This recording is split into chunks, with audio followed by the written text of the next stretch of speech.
Hello, good morning all of you. कैसे हो आप सब? 9th क्लास की बायो चल रही है। 9th की साइंस, उसमें बायो का क्वेश्चन चल रहा था। हमने लास्ट क्लास में क्या पढ़ा? हम क्या पढ़ रहे हैं? एनीमिया पढ़ रहे हैं। एनीमिया पढ़ रहे हैं और एनीमिया को दो भाग में बांटा था। कौन कौन से पढ़े? नॉन कोऑर्डिनेट और दूसरा कौन सा है? कोऑर्डिनेट्स। इसको बाद में पढ़ना था। पहले हम नॉन कोऑर्डिनेट पढ़ रहे थे, यानी ऐसे जंतु जिनके जीवन काल में कभी रीढ़ की हड्डी स्पाइनल कॉर्ड नहीं पाई जाती, अकशेरुक जंतु की बात करें as your level. Non coordinator के बहुत सारे भाग थे, उसमें सबसे पहले हमने कौन सा पढ़ा था? प्रोटोजोआ, दो नंबर ओरिफेरा, सिलेंट्रेटा,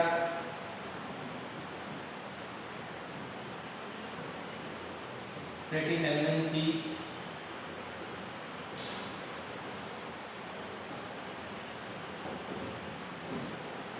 प्लेटिहेल्मिन्थीस, एस्केहेल्मिन्थीस ये पढ़ा था। उसके बाद में हमने एनिलिडा पढ़ा था। कितने हो गए? 6 संघ हमने पढ़ लिए थे। आज हम एक नया संघ पढ़ने जा रहे हैं जिसका नाम होगा आर्थ्रोपोडा। तो ये बता बेटा कौन कौन सी चीजें हैं? प्रोटोजोआ, ओरिफेरा, सिलेंट्रेटा, प्लेटिहेल्मिन्थीस, एस्केहेल्मिन्थीस और एनिलिडा। इसमें एस्केहेल्मिन्थीस का दूसरा क्या नाम था? नीमेटोडा। ठीक है, क्या क्या विशेषता थी? छिद्रधारी जीव होते हैं ना, ये छिद्रधारी जीव। सिलेंट्रेटा, इसमें सिलोम पाई जाती है। ये तो एक कोशिकीय जीव है। सीलिया और फ्लैजेला होगा इसमें। इन्हें स्पंज भी कहा जाता होगा, याद है तो। प्लेटिहेल्मिन्थीस फीताकर्मी। एस्केहेल्मिन्थीस क्या थे? गोलकृमि, राउंडवर्म। और एनिलिडा कैसे थे? सूक्ष्म मले वाले थे, शरीर खंडों में बटा होता है, जैसे कि हिरुडिनेरिया, जोन, ऐसी चीज। ये लास्ट क्लास में हम पढ़कर आए थे। आज एनिलिडा से आगे हम पढ़ते हैं एक नया फाइलम। वो कौन सा है? आर्थ्रोपोडा।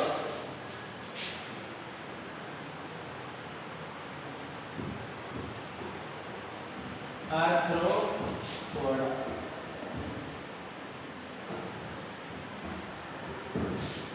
आर्थ्रोपोडा में आर्थ्रो का मतलब क्या है और पॉड का मतलब क्या है? आर्थ्रो का मतलब होता है जॉइंटेड और पॉड्स का मतलब होता है फुट यानी पैर। जॉइंटेड का मतलब जुड़े हुए, संधित। तो ये इसका मीन है, इसका अर्थ है ये आर्थ्रोपोडा का। यानी आर्थ्रोपोडा में कैसे एनिमल आएंगे? आर्थ्रोपोडा में ऐसे एनिमल आएंगे जिनके पैर हैं वो जुड़े हुए, यानी संधित पैर वाले। पैर कैसे होंगे बेटे? टुकड़ों में होंगे। जैसे मैं आपको एक एग्जांपल देता हूं, इस प्रकार से पैर को 3-4 टुकड़ों में। तो एग्जांपल यदि मैं दूंगा ना तो आप समझ जाएंगे कि कौन से हैं। जैसे कि मकड़ी है, बिच्छू है, तितली है, कॉकरोच है, तिलचटा कहते हैं इसको। मकड़ी, बिच्छू, तितली, तिलचटा और हमारी घरेलू मक्खियां। ये देखो सामान्य जानवर जो हमारे आसपास रहते हैं, ये सारे के सारे किसके हैं? आर्थ्रोपोडा के हैं। कुछ और एग्जांपल भी है। झींगा मछली, झींगा जिसे प्रॉन कहते हैं बेटा, ये भी आर्थ्रोपोडा का प्राणी है। केकड़े,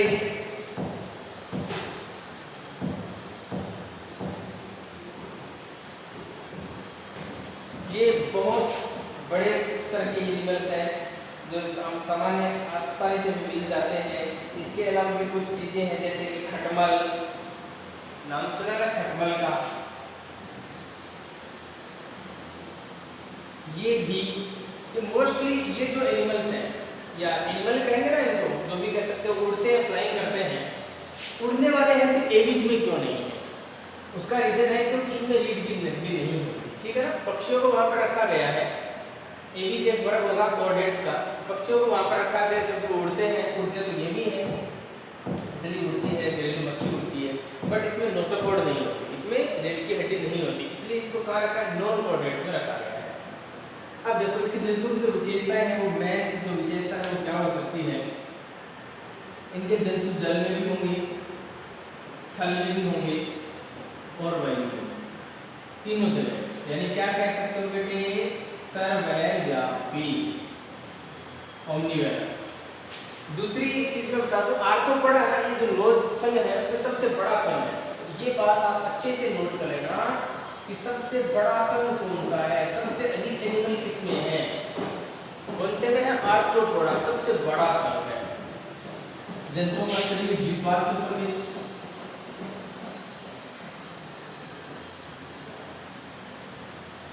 त्रिकोण की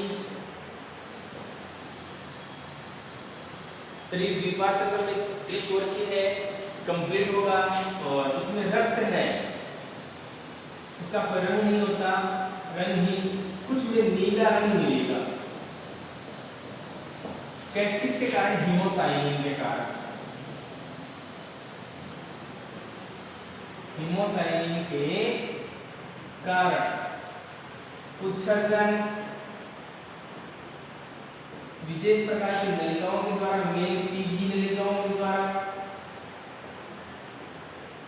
ये चीज आपको अलग करके लिखनी है। देखो रक्त का रंग नीला होता है, जैसे कि बिच्छू कभी मारा होगा या मरे हुए बिच्छू को देखा होगा तो उसमें से लाल रंग का ब्लड नहीं आता, उसमें से नीला रंग का ब्लड आता है, किसके कारण आता है? हीमोसाइनिन के कारण। उत्सर्जन है वो मेल पीगी नलिकाओं के द्वारा होता है, बहुत सारी और जंतु है वो एक लिंगी होती है, जंतु क्या होते हैं? एक लिंगी, जिनमें आंतरिक निषेचन होता है, यानी निषेचन की प्रक्रिया बॉडी के अंदर। तो इनिशियल एग्जाम्पल से आप समझ लो ना, इसमें मकड़ी है, बिच्छू है, अच्छा मकड़ी है ना, इसमें लार ग्रंथियां पाई जाती हैं जिनसे कोई स्त्राव होता है, तो मकड़ी जाल बनाती है ना, तो मकड़ी जाल कैसे बनाती है? मकड़ी की बॉडी से क्या है, कुछ ग्रंथियां होती हैं जिससे लिक्विड जैसे धागेनुमा संरचना निकल जाती है, तरल पदार्थ निकलता है, वो जब सूख जाता है तो उसकी जाल बन जाता है, तो मकड़ी जाल इस प्रकार से बना सकती है।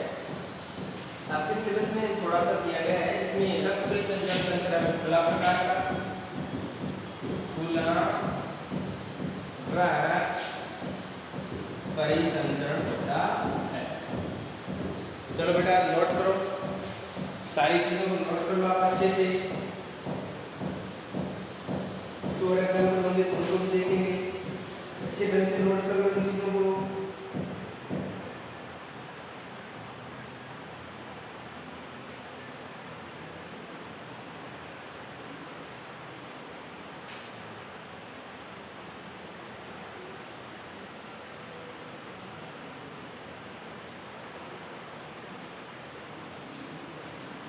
रेशम कीट, मच्छर, ये भी इसी ग्रुप के या इसी फाइलम के एनिमल हैं। आपके ग्रुप में इतना कुछ दिया हुआ नहीं है, पर जितना है उस हिसाब से आप देखेंगे। लाख कीट, आगे क्लास में पढ़ेंगे, ये भी इसी में होता है।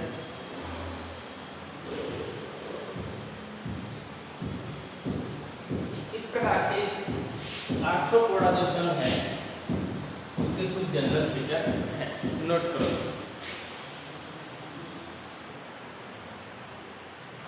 और इसके आर्थिक महत्व की बात करें तो इसका आर्थिक महत्व बेटा जब मधुमक्खी इसी में आती है,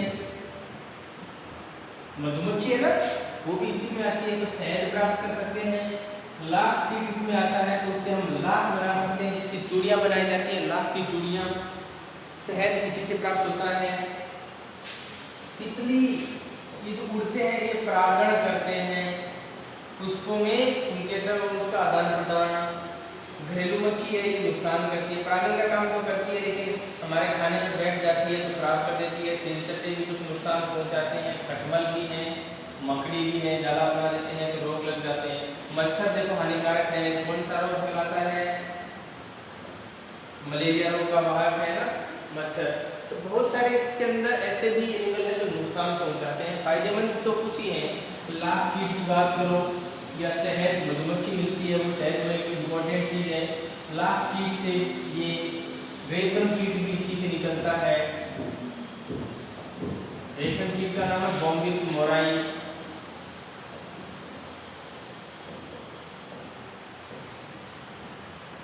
लाख कीट लेसिफर लेका,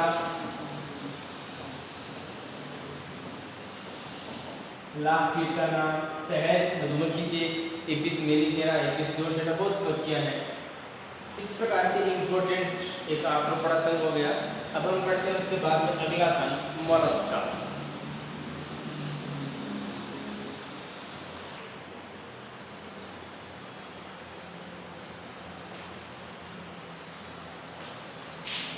चलो इसको हम निकाल कर अगला पढ़ते हैं। आपको पढ़ा कि आपने मोलस्का।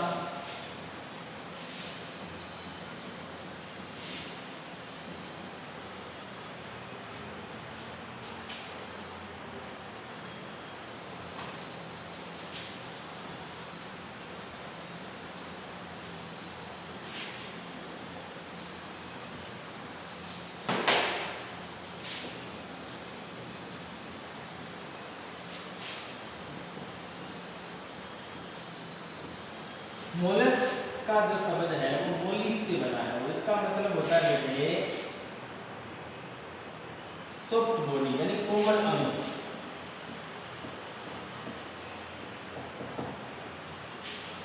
ये इसका टर्म है।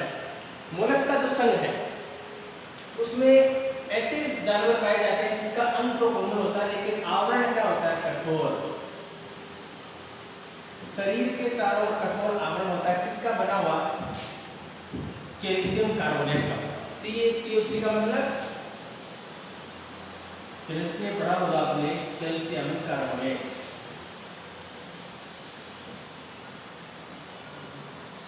तो इनका शरीर है वो बिल्कुल कोमल होता है, अंग बहुत कोमल होते हैं, सॉफ्ट बॉडी होती है, लेकिन बाहर कैल्शियम कार्बोनेट का कठोर आवरण होता है। जंतु क्या होते हैं,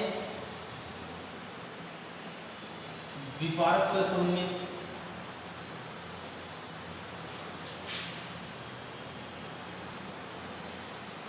त्रिकोणीय, अधिकांश जलीय, जैसे कि किसमें बेटा पोखर है,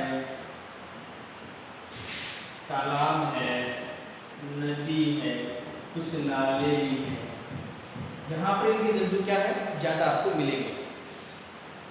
और त्रिकोणीय होगा, अधिकांश जंतु आपको कैसे मिलेंगे, एक लिंगी है, ठीक है, निषेचन आंतरिक होगा।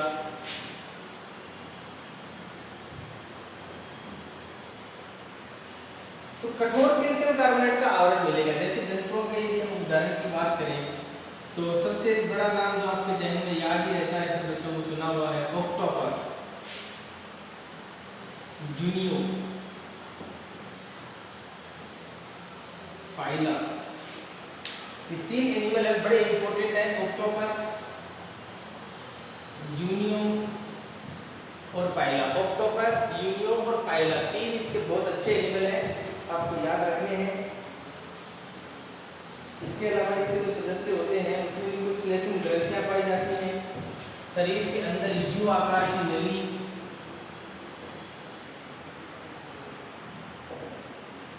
शरीर के अंदर यू आकार की नली पाई जाती है। तो बेसिकली ये जो मोलस्का है ये आपको क्या बनाकर देते हैं, मोती। इनके जंतुओं में जो कठोर कैल्शियम कार्बोनेट होता है ये आपको मोती का फॉर्मेशन, मोती बनाने में, तो सबसे बड़ा यूज इसका यही होता है, क्योंकि इसके जंतुओं में इस प्रकार की कुछ विशेषताएं होती हैं, वो कोरल रीफ बनाते हैं, कोरल रीफ बनाते हैं जिससे मोती बनाए जा सकते हैं, समुद्र के अंदर चट्टानें भी बन जाती हैं। और एक लार्वा होता है जिसका नाम है ग्लोपिडियम। तो ग्लोपिडियम लार्वा इसी में होता है। इसका मतलब परिवर्धन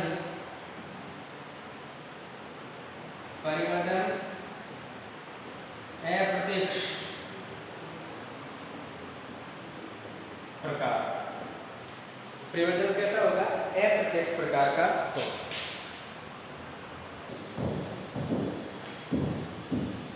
तो इसका जो मुख्य उद्देश्य है बेटा वो क्या है? मोती बनाने। मोती बनते हैं इससे। मोती समझ के ना, चूड़ियों में या गले में जो महिलाएं माला पहनती हैं, उस माला के जो मोती हैं, मणके हैं, वो इन जंतुओं से मिलते हैं, क्योंकि इसके में कठोर कैल्शियम कार्बोनेट का आवरण है। सारे जलीय जीव होने के कारण ये मोती बनाते हैं। कैसे बनाते हैं ये आगे क्लास में पढ़ेंगे। आपका जहाँ तक लेवल है, जितना आपके सिलेबस में है, उसके हिसाब से अपने को यही पढ़ना है। खाने के भी काम आते हैं, जैसे कि सीपी है, घोंगा है, समुद्री जीव है, इनको लोग मारकर खाते भी हैं क्योंकि भोजन के लिए।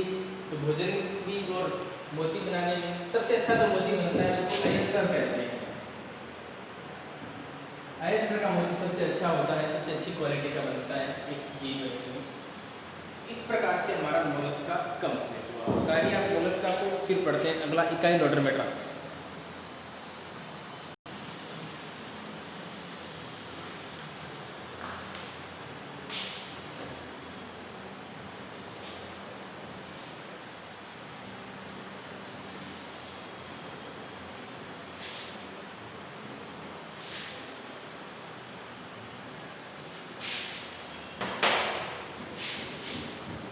लास्ट संघ है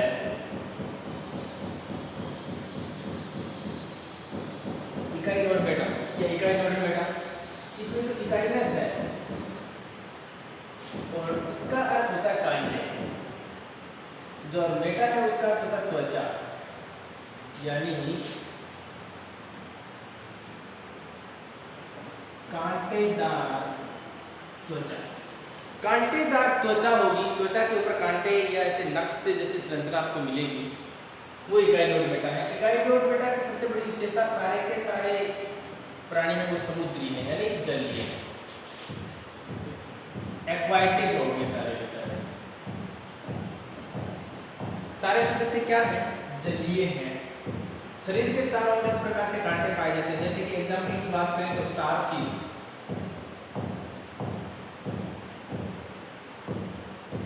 कई बार एक सवाल पूछा जाता है कि ऐसी मछली का नाम बताओ जो मछली नहीं है। तारा मछली नाम मछली है लेकिन मछली नहीं है, ठीक है ना, क्योंकि मछली पीसीज वर्ग के प्राणी होते हैं। स्टारफिश जैसे आपने देखा होगा, स्टारफिश की कैसी कंडीशन होती है, इस प्रकार से ये स्टारफिश होती है। इसकी बॉडी भी इस प्रकार से क्या है? सूल या कांटे हैं।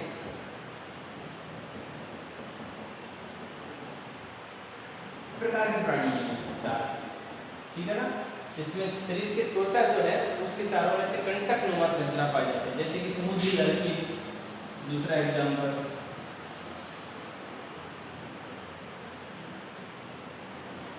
समुद्री अर्ची या स्टारफिश, ये इसके ही प्राणी हैं। सारे के सारे क्या होते हैं? जलीय प्राणी होते हैं। अच्छा, सिस्टम से पूरा कंट्रोल नहीं होता, इसमें कुछ ऐसे ओपरकुलम भी पाए जाते हैं। कंप्लीट बॉडी है वो बिल्कुल ऐसे व्यवस्थित नहीं होती कि आप उसको अच्छे तरीके से कह सकते हो कि चलो अच्छे प्राणी है। लार्वावस्था भी होती है इसके अंदर। उत्सर्जन के लिए कोई अंग नहीं होते विशेष,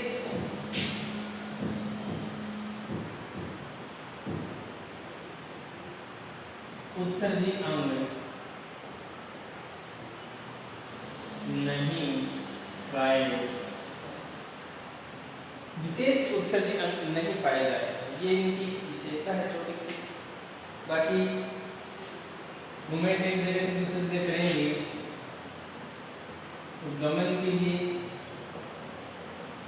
फुट बहुत आंशिक रूप से होते हैं, तो बहुत बड़े ऐसे नहीं होते कि अच्छे खासे क्वालिटी के पैर इसमें नहीं होते, कुछ छोटे मोटे होते हैं।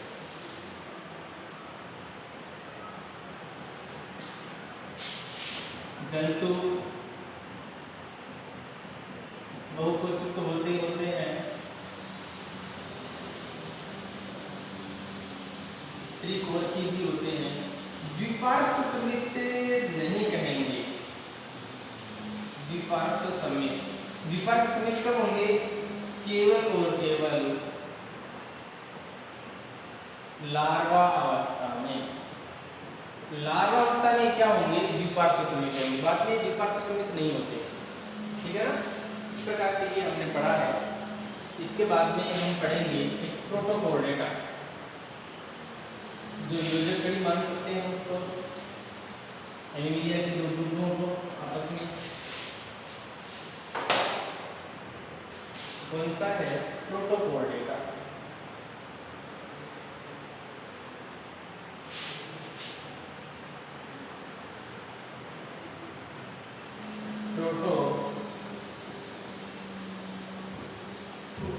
प्रोटोकोर्डेटा की यदि हम बात करें तो इसमें नोटोकोड पाई जाएगी, नोटोकोड होगी, पर जीवन की सभी अवस्था में नहीं होगी। जीवन की सभी अवस्था में नहीं होगी। इतना ये मेन पॉइंट रहेगा जिसको याद रखना हमें यदि हम प्रोटोकोर्डेटा की बात करें तो। अच्छा, इसके अलावा देखो इसके जंतु हैं वो डेवलप होते हैं थोड़े से, शरीर में नली भी अच्छी प्रकार की होती है, पाचन तंत्र भी डेवलप होता है। जैसे कि एग्जाम्पल ले लेते हैं बेलेनोग्लोसस, ग्लोसस। दूसरा एग्जाम्पल है इसका हर्मानिया, बेलेनोग्लोसस, हर्मानिया। और एक एग्जाम्पल इसका और है, इसका नाम है एम्फियोक्सस।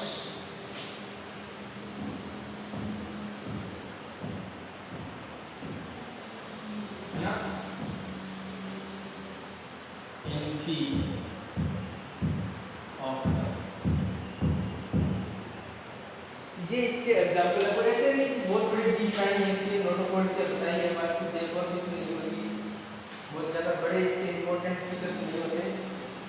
नोटोकोड अलग लंबी संरचना के रूप में रहती है। इसमें ये छोटा सा टॉपिक है, वैसे एक ज़्यादा इंपॉर्टेंट नहीं है आपकी दृष्टि से देखा जाए। कुछ एग्जाम्पल याद रख लेना। प्रोटोकोर्डेट्स, ये यूँ मान सकते हैं कि प्रोटोकोर्डेट्स को क्या मानेंगे बेटा? कोर्डेट और नॉन कोर्डेट का बीच का पार्ट मान लो आप। कोर्डेट और नॉन कोर्डेट्स के बीच की योजक कड़ी मान सकते हैं इसको, क्योंकि जितने प्रकार के कोर्डेटा होते हैं उसमें सभी में जीवन की हर अवस्था में क्या पाई जाती है? नोटोकोड यानी रीढ़ की हड्डी पाई जाती है, स्पाइनल कॉर्ड होती है। इसके अंदर नॉन कोर्डेटा में नहीं होती। तो सारे के सारे हमने पढ़ लिए। आज हमें जो पढ़ा उसका मेन मुद्दा हमारा क्या था? जो नॉन कोर्डेट है, नॉन कोर्डेट से दूसरे नाम बेटा क्या है? इनको क्या बोल सकते हैं? एकशेरुकी भी कहेंगे ना, एकशेरुकी, अपृष्ठवंशी। और नॉन कोर्डेट तो हो गए। तो इसके अंदर जितने हमारे ये फाइलम मिले थे, संघ मिले थे,